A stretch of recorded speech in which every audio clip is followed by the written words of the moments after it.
दुधी भोपळा म्हटलं ना की नाक मुरडणारे बरेच जण असतात, तसे आमच्याकडे पण आहेत बरं का. नमस्कार मंडळी, स्वागत आहे तुमचं माझ्या अजून एका व्हिडिओमध्ये. आणि आज ना मी मस्त चटपटीत असे दुधी भोपळ्याचे पराठे बनवणार आहे.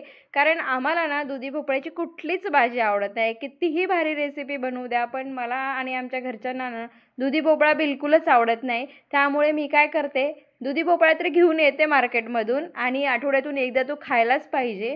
पण मी अशा पराठ्यांच्या वेगवेगळ्या ज्या रेसिपीज असतात ना त्या बनवते आणि मग तशा पद्धतीने आम्ही दुधी भोपळा आठवड्यातून एकदा खातो.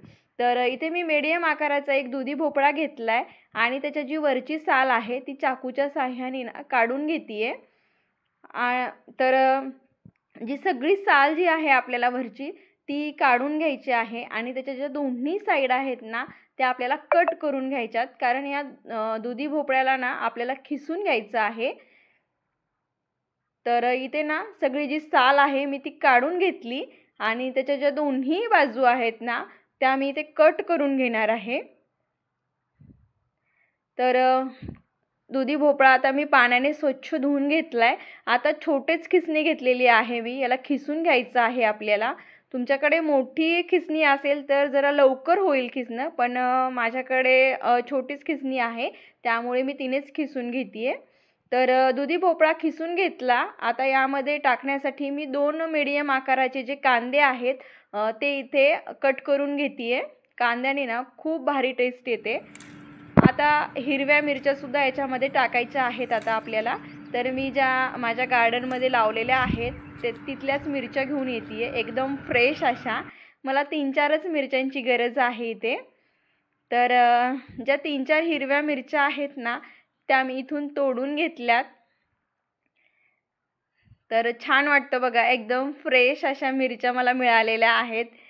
तर या पाण्याने स्वच्छ धुवून घेतल्या, त्याचे देठसुद्धा मी काढून घेतलेत आणि आता याला कुटून घ्यायचं आहे आपल्याला. हिरव्या मिरच्या लसणाच्या एक 10-15 पाकळ्या मी इथे घेतलेल्या आहेत.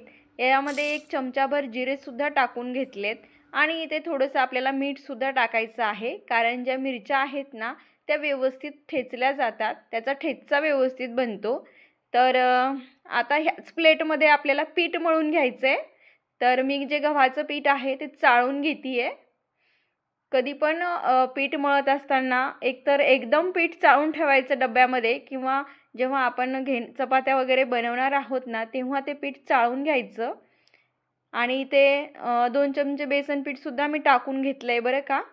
तर इथे हळद, मीठ टाकायचे आपल्याला आणि 1 चमचाभर जिरेसुद्धा मी याच्यामध्ये टाकलेले आहेत. आणि 1 चमचाभर आपल्याला यामध्ये मिरची पावडरसुद्धा टाकायची आहे. कलर छान येतो मिरची पावडर टाकल्यामुळे. तर आता जो बारीक कट केलेला कांदा आहे तो मी याच्यामध्ये टाकून घेतीये.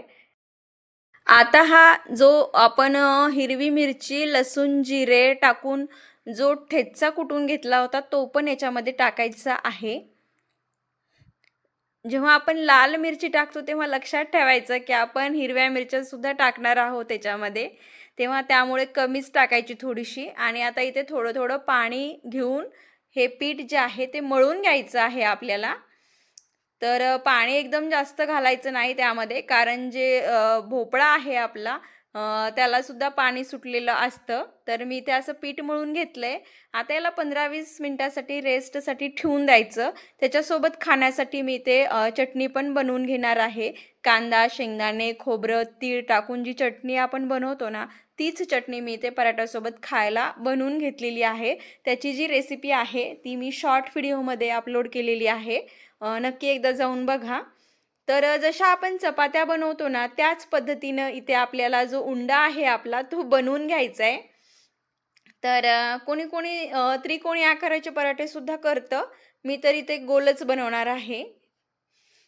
तर असा जो उंडा आहे तो हाताच्या साहाय्याने गोल गोल करून घ्यायचा आणि त्यामध्ये ना थोडंसं तेल लावून घ्यायचं. मी नेहमी असंच करते, चपातीला सुद्धा करते. चपात्या तर एवढ्या टम्म फुगतात ना अशा पद्धतीनं बनवल्या की.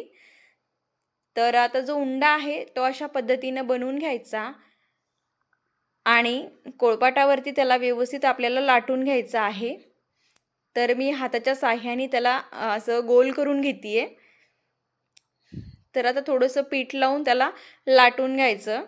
मला ना एक सलग अशी चपाती लाटताच येत नाही, मग तो पराठा असो की चपाती असो.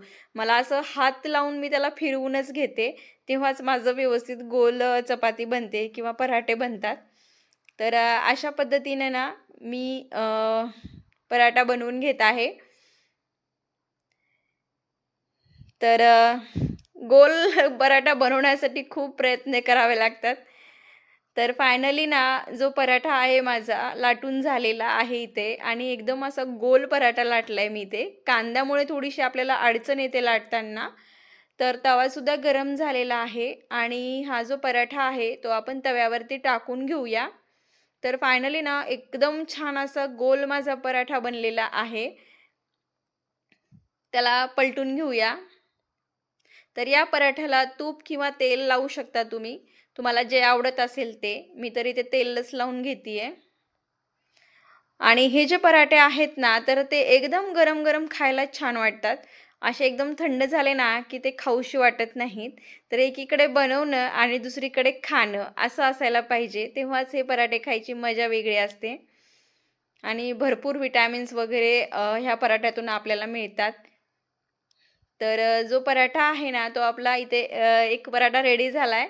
तर अजून मी सगळे जे पराठे आहेत ना ते अशाच पद्धतीनं बनवून घेणार आहे. ज्यांचे पराठे गोल होत नसतील ना तर ते एखादी प्लेट वापरून सुद्धा याला असं प्लेटवरती ठेवायची आणि कट करून घ्यायचं म्हणजे गोल बनतात बघा आपले पराठे. तर इथे मस्त रेडी झालेले आहेत आणि आहो पण जेवायला आलेले आहेत. मग त्यांना जेवण वाढून घेते आणि इथे ही चटणी बनवून घेतली आहे बघा मी. शेंगदाणे, खोबरं, तीळ, कांद्याची. एकदम सगळ्या घरामध्ये असा खमंग वास सुटलेला आहे या चटणीचा.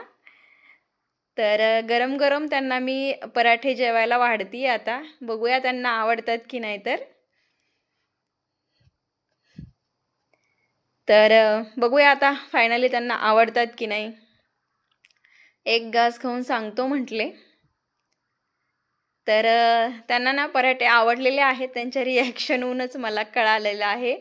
तर याच्यासोबत दहीसुद्धा खाऊ शकता. पण थंडीचे दिवस आहेत म्हणून दही इथे मी अवॉइड केलेलं आहे.